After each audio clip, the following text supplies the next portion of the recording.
simuka iwe Afaro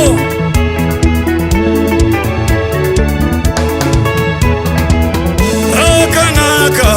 iruzuva Randaka tenda kuna mare Moyo wangu unafara kwasa Naishi chitenderana Akanaka iruzuva Randaka tenda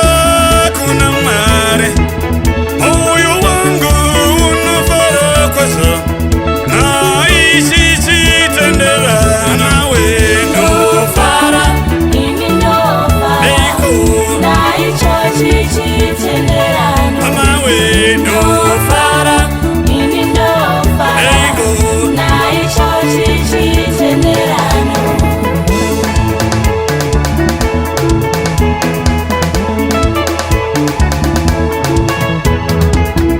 Chitenderano chichene Chinondisunga kuna mwari Ngaisazwe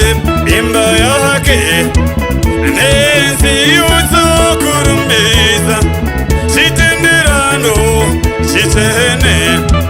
Chinondisunga kuna mwari Ngaisazwe imba yake Nenzi uzo kurumbiza Vormewe Fara, ini ndo fara Eiko Naicho chitenderano Pembera Pembera Pembera Naicho chitenderano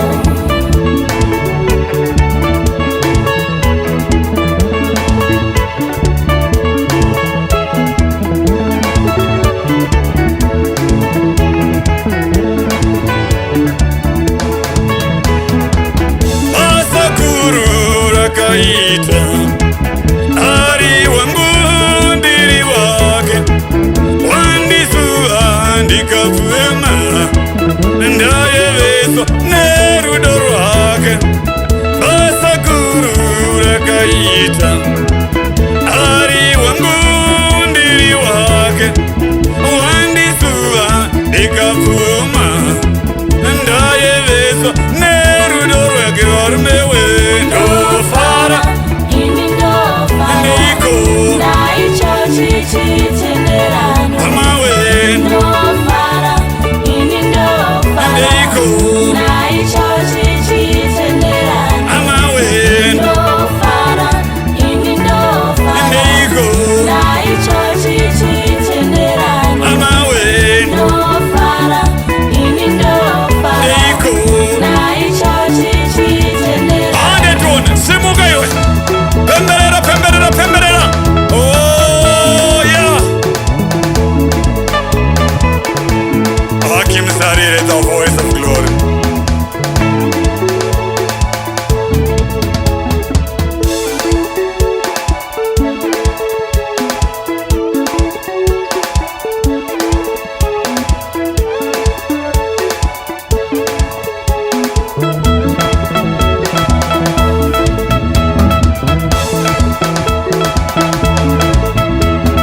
Farayone ninda dadisa varmewe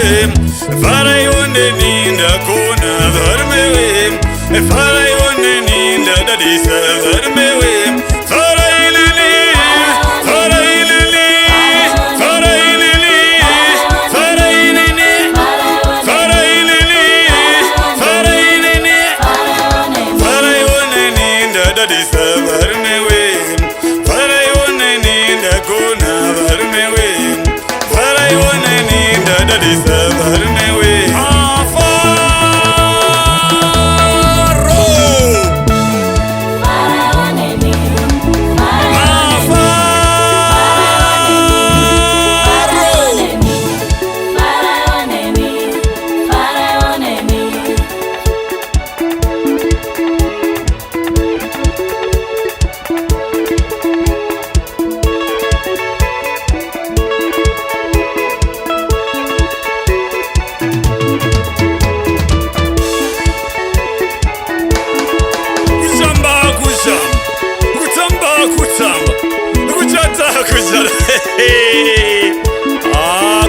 farawa Jehova.